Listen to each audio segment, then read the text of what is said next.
Hi, my name is Johannes Bonefaas and I am a banjo maker. I make open back 5-string banjos, Dobson style, like these. What you see here is the new Classic series. They have a 12-inch pot, an open slotted peg head and of course a Dobson style tone ring. Two of these banjos have African goatskin heads and this one has a Renaissance head that I painted to make it look more like real skin. When people have to decide what kind of banjo head they want on their banjo, two questions always come up. One, is there a big difference in sound? And two, is the humidity a big problem with a goatskin head? In this video I will try to answer those questions. This is recorded with my smartphone, so it might not be the very best audio quality, but that doesn't matter because we just want to compare the banjos. So let's listen to what they sound like first. The banjos here are all tuned in G. I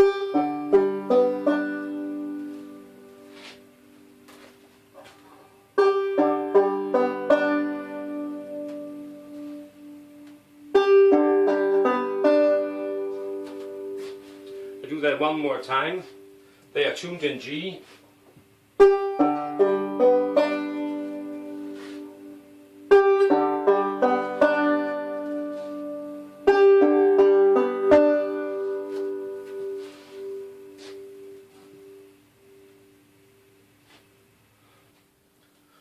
It's not a huge difference, but I think the goatskin sounds a little bit warmer and a little bit crispier.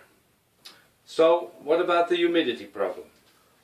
Well, playing with a goatskin head doesn't have to be a big problem.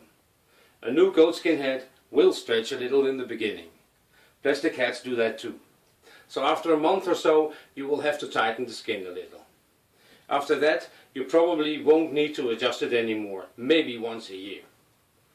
On my banjos, the skin tension is right when the bridge sinks about 4 mm into the skin when the banjo is tuned in C and G. That's about 1/6 inch of a sag.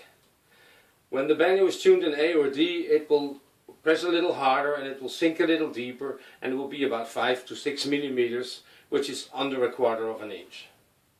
On my own banjo, I made a mark on the side of the bridge at 4 mm height. It makes it easy to see from me how much sag there is in the skin, and I can also use that to quickly check the humidity of the skin.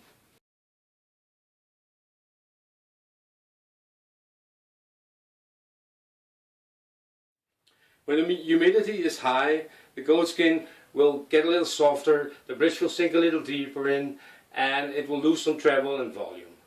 Normally, you can easily live with that. But if it becomes a problem, the one thing you really don't want to do then is tighten the skin. This will stretch the skin, and when it dries again it has lost part of its elasticity and it won't sound as good as it did before. So I recommend that you dry the skin. What you need is a heat source. A hairdryer works great, but you can also use some candles or a stove in the kitchen or a camping stove or a car engine, whatever gives some heat. If the bridge has sunk in much, I recommend you loosen the strings so the whole skin, when you dry it, dries up all smooth and even again. Now, it is not like I have to go and run off in a session all the time to go and dry my banjo. That's absolutely not the case. I do that when I get back home or back in my tent and take care of my banjo there.